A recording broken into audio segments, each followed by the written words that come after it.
Hello नमस्कार साथियों, स्वागत है आप लोग सभी को YouTube channel bright future live में। तो साथियों, आज की क्लास में हम लोग फिर से एक टेस्ट सीरीज़ लगाने वाले हैं और आज की टेस्ट सीरीज़ जो है सो थ्री है। तो इस वीडियो में हम लोग कवर करने वाले हैं फिजिक्स, केमिस्ट्री, बायोलॉजी का, जिनमें से सारे इम्पोर्टेंट क्वेश्चन को कवर करेंगे और साथ में हम लोग ऑप्शन को भी डिटेल में समझेंगे, क्योंकि एग्ज़ाम में होता है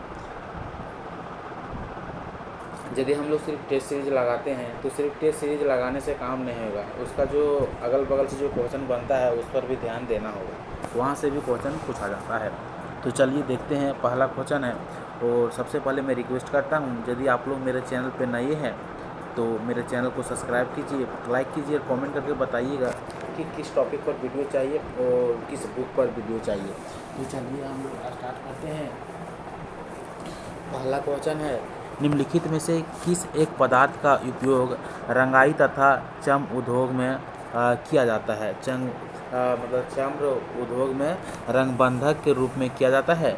तो ध्यान रखिएगा, मैग्नीशियम सल्फेट जो होता है उसका उपयोग रंगाई तथा चर्म उद्योग में रंगबंधन के रूप में किया जाता है। अगला क्वेश्चन इससे पूछ सकता है क्या मैग्नीशियम क्लोराइड है, मैग्नीशियम कार्बोनेट है? तो सबसे पहले जो मैग्नीशियम कार्बोनेट है यह क्या कि इसका प्रयोग कहाँ किया जाता है? तो दंत मंजक के रूप में इसका प्रयोग किया जाता है। ध्यान रखिएगा, दंत मंजक के रूप में किसका प्रयोग किया जाता है? तो मैग्नीशियम कार्बोनेट का प्रयोग किया जाता है। ठीक उसी प्रकार से दवा बनाने में, यानी कि दंत मंजन और दवा बनाने में, जिप्सम बनाने में, दवा बनाने में और जिप्सम बनाने में किसका प्रयोग किया जाता है? तो मैग्नीशियम कार्बोनेट का प्रयोग किया जाता है। मैग्नीशियम क्लोराइड जो होती है इसका प्रयोग कहाँ पे किया जाता है? तो रुई को, यानी कि रुई को सजावट में सोरेल सीमेंट के रूप में होता है। ध्यान रखिएगा। और ठीक इसी प्रकार से क्वेश्चन पूछ सकता है कि मैग्नीशियम ऑक्साइड का प्रयोग कहाँ किया जाता है? तो औषधि निर्माण में रबर पूरक के रूप में वायलरों के प्रयोग में होता है। तो ध्यान रखिएगा, औषधि निर्माण में रबर पूरक के रूप में किसका प्रयोग किया जाता है? मैग्नीशियम ऑक्साइड का प्रयोग किया जाता है। और कहाँ पे प्रयोग किया जाता है? तो वायलरों के प्रयोग में होता है। ठीक है। अगला क्वेश्चन जो है, निम्नलिखित में से एक के द्वारा बहुत पुराने लिखित पदार्थ को जो सरलता से पठनीय ना हो लेकिन पढ़ा जा सकता है। तो बोलता है ऐसा कौन सा किरण है, इसमें से दिया गया है कि बहुत पुराने लिखा हुआ है, उसे पढ़ना मुश्किल है लेकिन उसे पढ़ा जा सकता है। तो किसके द्वारा? तो एक्स किरण के द्वारा उसे पढ़ा जा सकता है। क्वेश्चन पूछ सकता है कि एक्स किरण की खोज किसने किया था? तो रॉन्जन ने एक्स किरण का खोज किया था। और इसका एक्स किरण का तरंगदैर्घ्य पूछेगा तो 10⁻⁻10 मीटर से 10⁻⁻8 मीटर होता है। ध्यान रखिएगा। अगला क्वेश्चन पूछ सकता है कि आवरक किरण की खोज किसने किया था? तो आवरक किरण का खोज जो किया था वह हार्सेल ने किया था। किसने किया था? हार्सेल ने।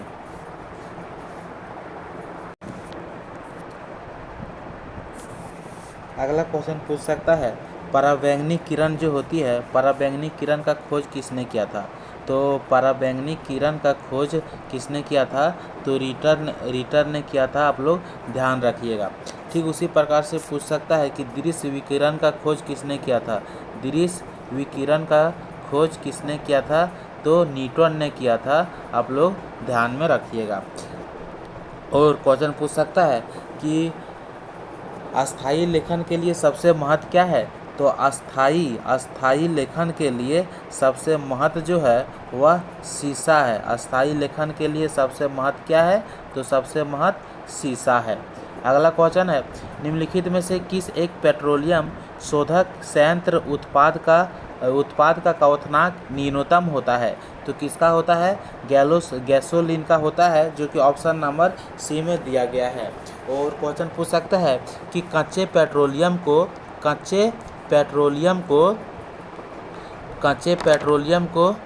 किसके द्वारा शुद्ध किया जाता है? तो कच्चे पेट्रोलियम को परभाजी आसवन के द्वारा शुद्ध किया जाता है। आप लोग इसे ध्यान में रखिएगा।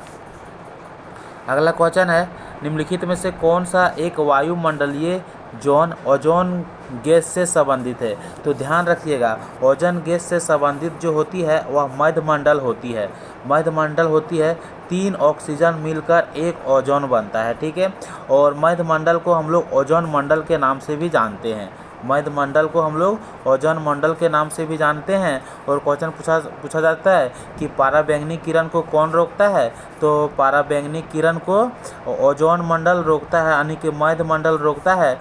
यदि यह इसको आने से नहीं रोकेगा धरती पर तो मानव शरीर में जो हो चर्म रोग हो जाता है, ठीक है। आगे क्वेश्चन पूछ सकता है कि पृथ्वी की निचले मंडल को क्या कहते हैं, तो पृथ्वी के निचले मंडल को हम लोग क्षोभ मंडल कहते हैं। पृथ्वी के निचली मंडल को हम लोग क्षोभ मंडल कहते हैं। और ध्यान रखिएगा, हवाई जहाज़ कहाँ पे उड़ता है, तो हवाई जहाज़ उड़ता है समताप मंडल में। कहाँ पे, समताप मंडल में उड़ता है। और क्वेश्चन पूछ सकता है कि रेडियो संचारण जो होता है वह कहाँ पे होता है, तो वह होता है आयन मंडल में। रेडियो संचारण कहाँ पे होता है, तो आयन मंडल में होता है।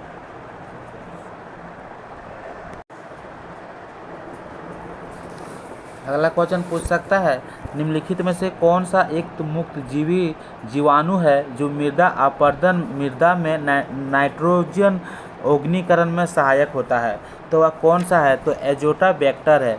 क्वेश्चन पूछेगा कि कौन सा एक मुक्त जीवाणु है जो मृदा में नाइट्रोजन ओगनीकरण में सहायक होता है, तो एजोटोबैक्टर होता है। अगला क्वेश्चन है, निम्नलिखित में से कौन सा एक यातायात संकुलित नगरों में भूरी वायु बनने से संबंधित है, तो भूरी वायु बनने से संबंधित कौन है, तो ये है सल्फर डाइऑक्साइड, जो कि ऑप्शन नंबर ए में दिया गया है।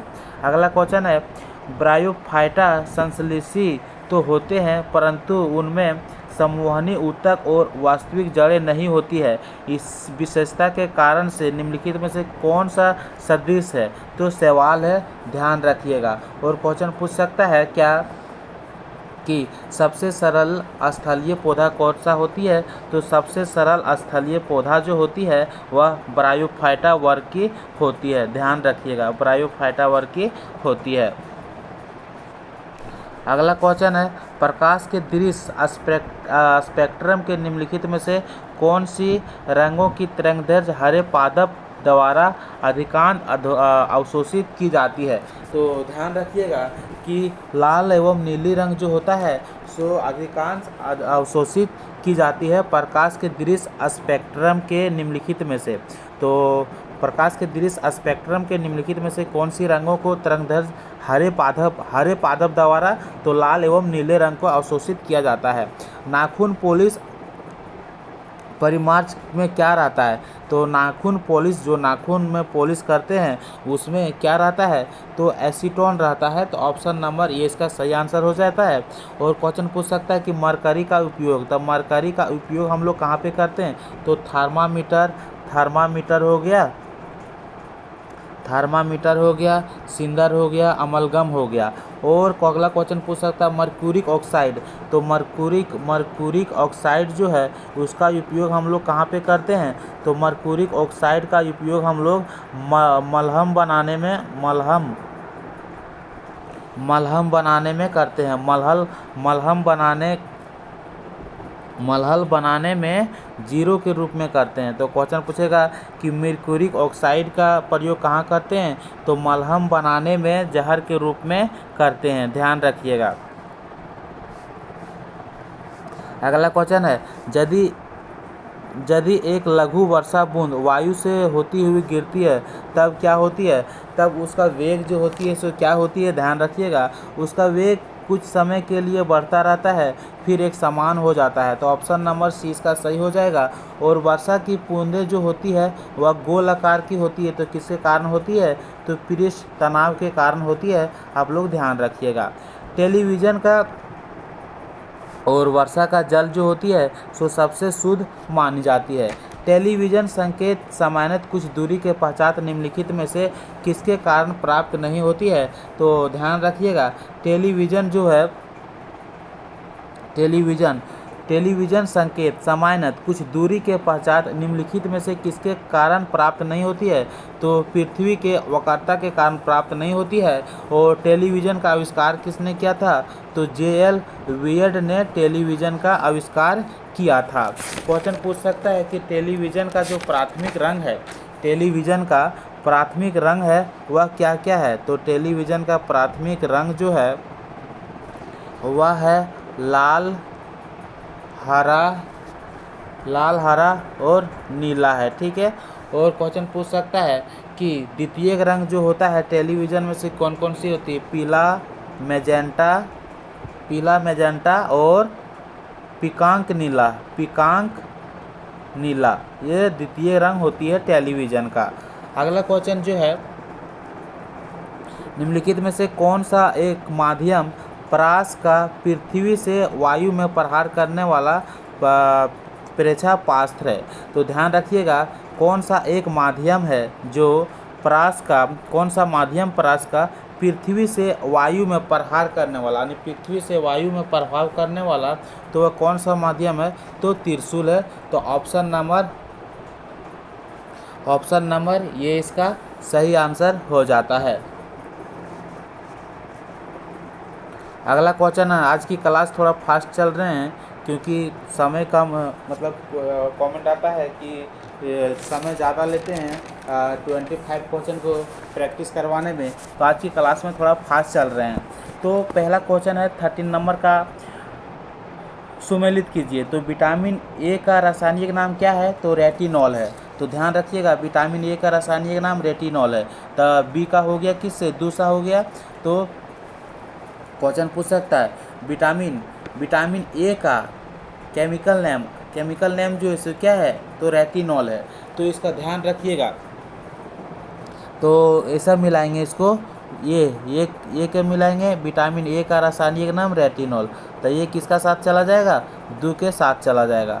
अब देखते हैं विटामिन ई का रासायनिक नाम क्या होता है? तो टोकोफेरॉल होता है, ठीक है। तो विटामिन ई का रासायनिक मूल, तो ई का 4 चला गया, ठीक है।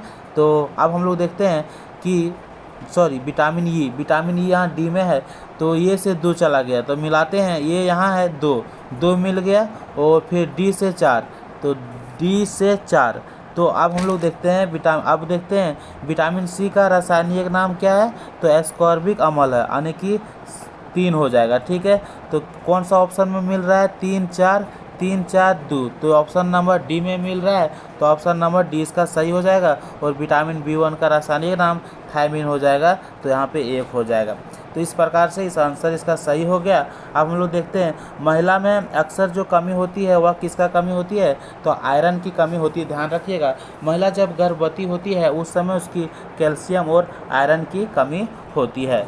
100 वर्षों में अवधि में कितना लीप वर्ष होते हैं? तो 100 वर्ष की अवधि में लीप वर्ष जो होता है वह 24 लीप वर्ष होता है। जैसे कि 100 में से 4 घटाएं तो कितना बच गया?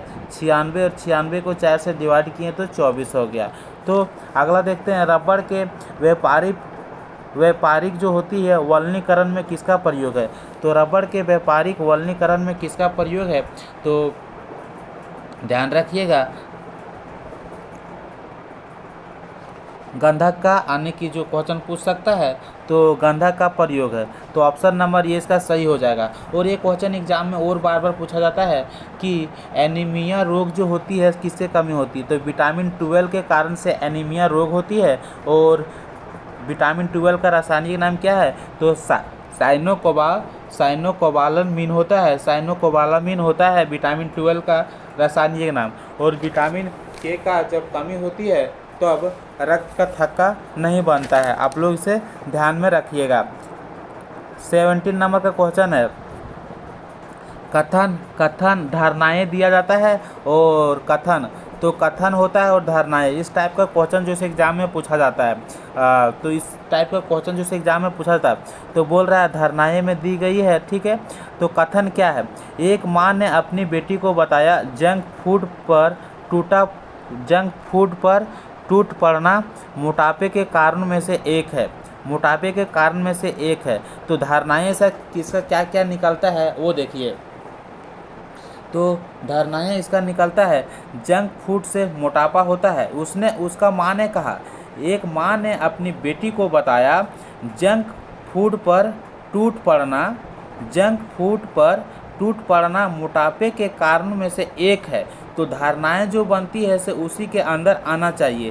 तो जंक फूड से मोटापा होता है, तो यह व्यक्ति जो कहा था अब बिल्कुल सही कहा था, क्योंकि एक माँ ने बताया जंक फूड पर टूट पड़ना मोटापे के कारण में से एक है। तो जंक फूड से मोटापा होता है, बिल्कुल सही है। रीता और गीता माँ और बेटी है, ये तो बिल्कुल गलत है। इसका तो बात ही नहीं किया गया है कि रीता और गीता जो से माँ और बेटी है। तो ऑप्शन नंबर इसका ये सही हो जाएगा। केवल धारणाएँ 1 अंतर्निहित है, तो ऑप्शन नंबर ये इसका सही हो जाएगा। निम्नलिखित में से किस एक के H2O में विलीन होने पर शीतकार ध्वनि पैदा होती है? तो H2O में कौन जो से जल में विलीन होता है तब शीतकार ध्वनि पैदा होती है? तो वह कौन सा है? डी, यानी कि बिना बुझा चूना जब H2O में विलीन होता है तब शीतकार ध्वनि पैदा होती है। लोहे की कील में जंग लगने पर क्या होती है? तो लोहे के कील में और क्वेश्चन, हाँ, लोहे की कील में जंग लगना जो से क्या होती है? तो ध्यान रखिएगा कि लोहे के कील में जब जंग लगता है तो उसका भार में क्या होती है? उसका भार में वृद्धि हो जाती है। ऑप्शन नंबर 20 का सही आंसर हो जाता है। और क्वेश्चन एक पूछा जाता है कि मैग्नीशियम हाइड्रोक्साइड जो होती है, मैग्नीशियम हाइड्रोक्साइड जो होती है वह क्या करती है? तो पेट में अम्लता यानी पेट में जो अम्लता हो जाता है उसको दूर करता है। अब अगला क्वेश्चन है, जड़ का निर्माण होता है। तो जड़ का निर्माण जो होता है, जड़ जो से होता है पृथ्वी के अंदर जाता है तो वह मिलांकुर कहलाता है। और तना का निर्माण जो होता है पृथ्वी से यानी कि मिट्टी से पृथ्वी से ऊपर जाती है तो वह मूलांकुर कहलाता है। ध्यान रखिएगा। ग्रंथिल जड़ों में पाया जाता है, तो ग्रंथिल जड़ों में बैक्टीरिया पाया जाता है। तो किस नंबर का आंसर जो होगा सो ये हो जाएगा। अगला क्वेश्चन जो है, संयुक्त राष्ट्र संघ की स्थापना कब की गई थी? तो 24 अक्टूबर 1945 को किया गया था। तो ऑप्शन नंबर सी इसका सही आंसर हो जाएगा। तो आज की क्लास को यहीं समाप्त करते हैं और हम लोग अब मिलते हैं फिर कल की क्लास में फिर धमाकेदार सेशन के साथ।